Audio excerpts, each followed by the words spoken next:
Is it possible to have submittals that never get rejected on your building automation projects?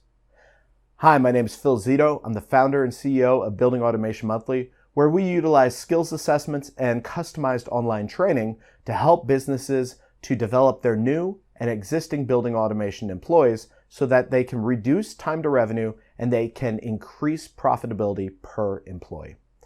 So when we think about projects, one of the first things we do on a building automation project is we create and submit our submittals. Submittals, quite simply, are our interpretation of the design requirements and how we are going to implement those design requirements on our project. So when we look at our design requirements and we look at our submittals, how can we decrease the likelihood of submittals getting rejected? Well, first we need to understand why submittals get rejected. The most common reason why submittals get rejected is not following the submittal requirements, not request, I don't know where that word came from, not following the submittal requirements in the specification.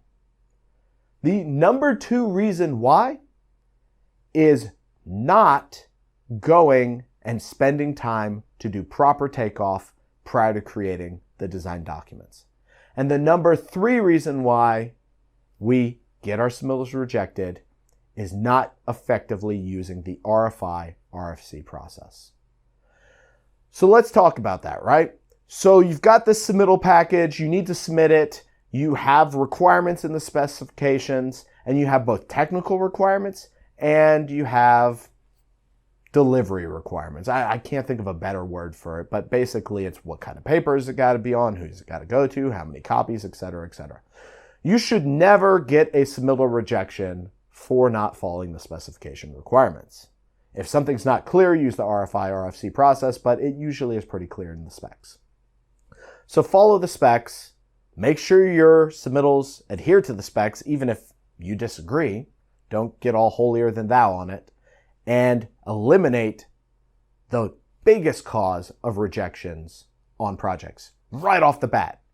That immediately will impact the effectiveness of your projects and the speed of your submittals getting approved. Number two, make sure you do takeoffs. It boggles my mind how many folks do not do takeoffs on their projects.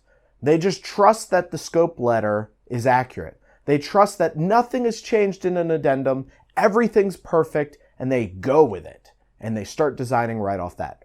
Boggles my mind that folks do that. Make sure you take the 2 hours reading through the documents that it may take. Now, granted, yes, on larger projects, it may take more time, but most of our work is $100,000 and less projects, right? So if that's where most of our work is, I'm talking on the macro level, then we should spend a couple hours, make sure our submittals are right, and guess what? We've just reduced another huge reason why folks get their submittals rejected. And number three, do not be afraid to use the RFI and RFC process. Request for information, request for clarification. Request for information is if you don't have the information. Request for clarification is if you need clarification on information you do have. Use those two processes, use them early, follow the specs requirements to submit those RFIs and RFCs, and make sure that you get anything that's unclear clarified prior to submitting your submittals.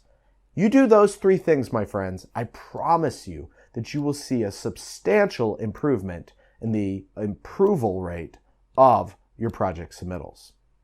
So, like always, we've got a course that teaches you exactly how to do project submittals from start to finish.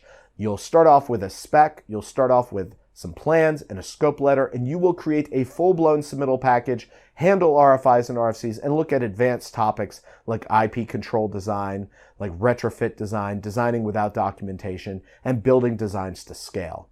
So I encourage you to check out our Design for BAS Professionals course, and I also encourage you to go to the comment section below the video and ask any questions you have around design. What are your strategies for approaching project submittals? What do you do to increase the approval rate of your project submittals? I look forward to hearing from you, and I look forward to talking to you in tomorrow's video. Thanks a ton. Take care.